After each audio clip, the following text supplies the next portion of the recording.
সেও আসলে আমাকে অনেকদিন আগে থেকেই ফলো করতো, ফ্যান ছিল। এই বিয়েতে 100 ভরি 200 ভরি গোল্ড পরবো, এটা সবাইকে দেখে করবো না।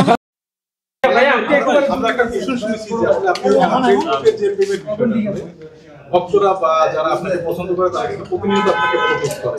বাস্তব জীবনে যার সাথে জড়িয়েছেন কতদূর আপনি পৌঁছতে পারবেন এবং কত শীঘ্রই আপনি বিয়ে করতে পারবেন? ও আসলে আমার ফ্যানই ছিল। আমি যার সাথে মানে রিলেশনে আছি, ও আসলে আমাকে অনেকদিন আগে থেকেই ফলো করতো, ফ্যান ছিল। সো ওই হিসেবে আমাদের রিলেশন। সেটা তো এখন বলবো না, সেটা যখন হবে তখন জানতে পারবে। যদি থাকে নসিবে আপনি আসেন। তারা কিন্তু আমরা দেখি যে গোপনে বিয়ে করে বা বিয়ের পরে এসে সবাইকে জানান যে বিয়ে হয়ে গেছে। আপনি কি এটা করবেন কিনা বা জানতে করবেন? আমি এটা করব না। আমি অনেকে কেন গোপনে করে আসলে আমি জানি না। মানে বিয়ে হোক বাচ্চা হোক ক্যারিয়ারে কেন এফেক্ট পড়বে, তাই না? এটা হচ্ছে যার যার ব্যক্তিগত ব্যাপার। বাট আমি যখন বিয়ে করব সবাইকে জানিয়ে করব, কারণ আমি তো গোল্ড অনেক পছন্দ করি। আমি বিয়েতে 100 ভরি 200 ভরি গোল্ড পরবো, এটা সবাইকে দেখে করবো না।